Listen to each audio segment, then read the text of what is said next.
Quando nós olhamos para a Antiga Aliança e observamos na Torá, no Pentateuco, os 5 primeiros livros da Bíblia, nós vemos ali a questão das leis.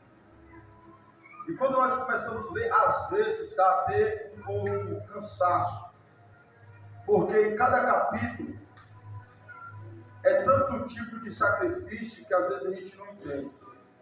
Eu estou lendo o livro de Levítico, e o livro de Levítico fala de tanto sacrifício que às vezes a gente fica até cansado de ler. É muito sacrifício que tinha na Antiga Aliança.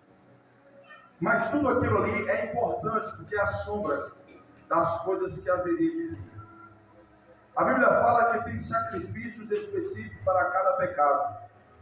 Se você cometesse um pecado de adultério, era um tipo de sacrifício, era um tipo de pena e até morte. Se pecasse um tipo de coisas, era outro tipo de sacrifício. Se o pecado fosse feito por um sacerdote, por um levita, o sacrifício era redobrado, porque por ser um líder espiritual. Ali fala sobre sacrifício de oferta de manjares, que eram os cereais. O sacrifício da oferta queimada. O sacrifício da oferta oferecida a Deus. Fala sobre vários tipos de sacrifício. Fala sobre o sacrifício do povo. O sacerdote, uma vez no ano, sacrificava pelo pecado do povo todo. E ali eles traziam 2 bodes. O sacerdote colocava a mão na cabeça de um bode, matava, e colocava a mão na cabeça do outro bode, e passava o pecado do povo todo para aquele bode chamado Azazel. Assim era a remissão dos pecados.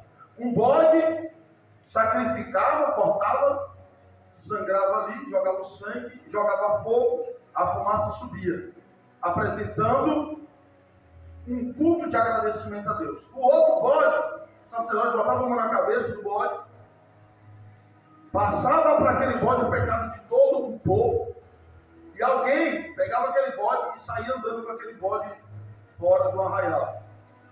Chegava no meio do deserto, soltava aquele bode no deserto.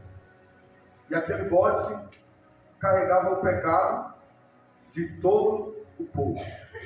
Aquele homem que soltava o bode, quando ele voltava, ele não podia entrar direto no arraial. Ele tinha que ir lá fora, arrancar suas roupas, tomar banho, se lavar, vestir roupas novas e ainda ficava impuro até a tarde. É muito complexo a questão do sacrifício no Antigo Testamento. Para tudo precisava sacrificar. Se tinha muito dinheiro, sacrificava bois, novilhos, todos eles perfeitos, sem mancha, sem mácula, perfeito. Se tinha menos, sacrificava carneiro. Se tinha menos, sacrificava pombos ou até rolinhas. Mas todo mundo tinha o dever de sacrificar algo por aspiração dos seus pecados. E isso era sempre que cometia um pecado. Eu imagino essa geração de hoje. O quanto deveria sacrificar, se fosse sacrificar cada bicho por cada pecado que se comete. Não tinha bicho suficiente que dava conta. Imagine só você. Para cada pecado que você cometeu essa semana, você sacrificasse um bicho. Será que o fazendeiro aí de perto tinha bicho suficiente? Assim era a Antiga Aliança. Precisava-se de um sacrifício. Só que esse sacrifício era momentâneo. Você sacrificava hoje. Se amanhã cometesse pecado, esse sacrifício de hoje já não valia nada. Tinha que sacrificar outro, e outro, e outro. É interessante, quando lemos em 2 Crônicas 7, quando Salomão inaugura o grande templo, o templo de Salomão, a Bíblia diz que foi milhares de bois que Salomão sacrificou para Deus. Milhares de bois, irmãos. Agora imagine agora o cheiro de milhares de animais sendo mortos, e sangue espargindo, e fogo queimando. Assim era o sacrifício daquela época. Aí, o sacrifício momentâneo, que era a sombra do sacrifício que ia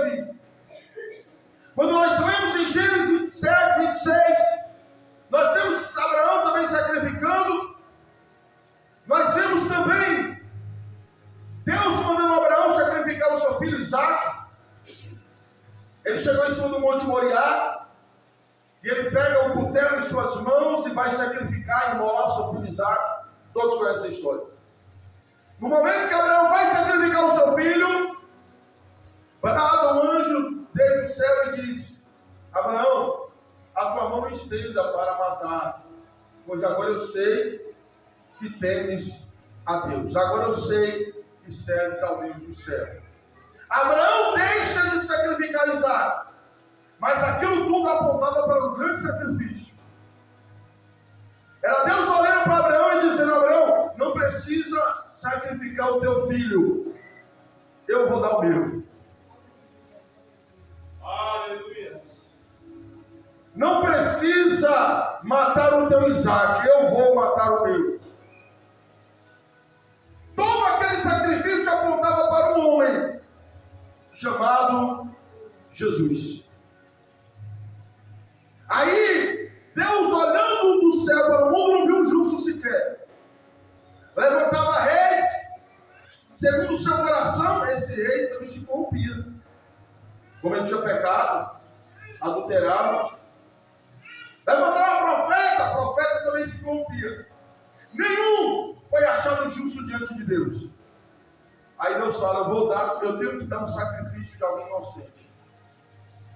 Aí entra João 3,16. Porque Deus amou o mundo de tal maneira que deu o seu Filho unigênito, para que todo aquele que nele crê não pereça, mas tenha vida